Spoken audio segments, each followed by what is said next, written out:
actually responsible for. These are the various extrinsic eye muscles that we were talking about in lecture. Are responsible for tugging on the eye and moving it in all the directions that we're capable of moving it in. If we look at the posterior surface of the eye, you can see optic nerve, or cranial nerve 2, the optic nerve, emerging from the posterior margin of the eye, right? It's been sectioned to show you what's going on there. If we look back over here, what do you think this is? This big old knobby thing. It's not just so we can pick it up. It is actually something we all have in our eyes, or associated with our eyes. A gland. It's named for a bone, or there's a bone named for it, associated with the orbit.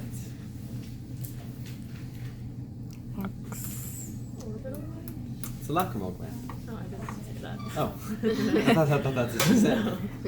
Yes, the lacrimal gland. So this is where we get the secretion of one of the components of our tears, right? Keeping our eyes lubricated. Okay, not on your list though. Just for fun, we'll talk about that. The first thing that we do want to focus on is the fibrous tunic around the eye. Okay, so this very the fibrous, it's strong, provides support and protection for the eye. The most superficial and major component of it is going to be the sclera. Okay, so all of this white that you see, basically everything that's superficial except for the cornea. And the cornea, unfortunately, for this individual, is missing, right? It should have sat in this little groove here and come around to here, kind of similar to the lens. But you see that the lens is removable. The cornea was removed and never put back. Okay, so there should be a cornea here preventing things from, getting into the eye. Okay. So the sclera, this tough, fibrous, white component that actually covers the majority of the eye and is non-transparent. We won't get light passing through that.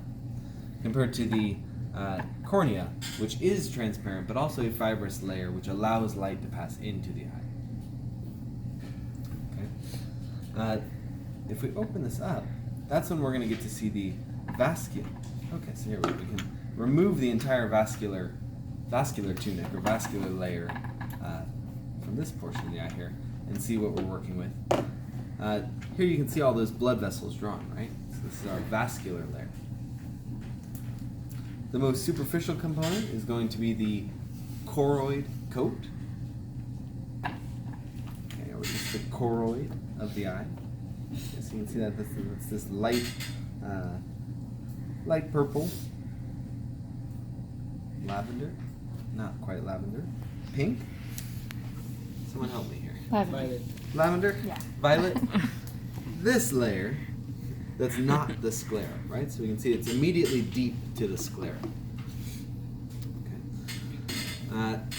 Within that, if you look on the inside here, this is our ciliary body, a kind of bumpy, rigid area surrounding the lens. Okay, so the ciliary body has that structure because it actually has muscles passing through there which tug on the lens and change its shape. Okay, so depending on how close or far something that you're focusing on is, that ciliary body here, that ribbed structure due to the presence of the musculature there, is changing the shape of that lens.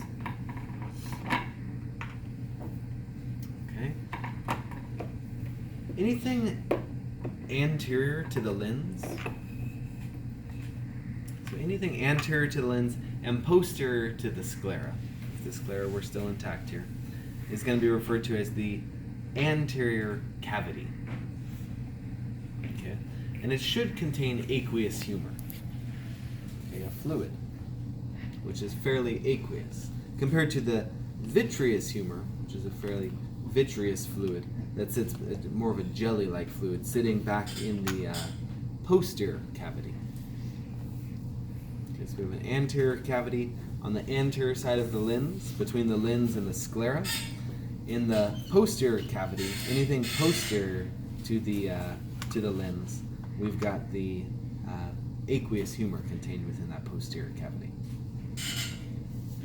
Okay? In the farthest posterior margin of that posterior cavity, that's where we're going to have the retina. I don't quite like the... oh no, we're okay here. Yeah, the retina is this entire... oh gee, that's not orange or pink or... It's pink. Pink? Mm-hmm. So this entire... Salmon. What? Salmon. This is, yeah, that's okay. This entire salmon area, pinkish salmon, right? So we're inside the purple there. So we go from superficial to deep: sclera, choroid, retina. Okay, we talked about the retina in lecture and its importance in actually containing all of the innervation that's stimulated, sending that transduction back to the superior colliculi, right, for interpretation of what we're actually seeing. For the anterior cavity, there's an anterior and a posterior chamber to it. What we're dealing with there is anything anterior to the iris or the space surrounding the pupil, the opening, right? So the opening is the pupil here. This tissue surrounding it is the iris. Anything anterior to that would be the anterior chamber of the anterior cavity. And there should be a little space just behind the iris, which we would call the posterior chamber of the anterior cavity.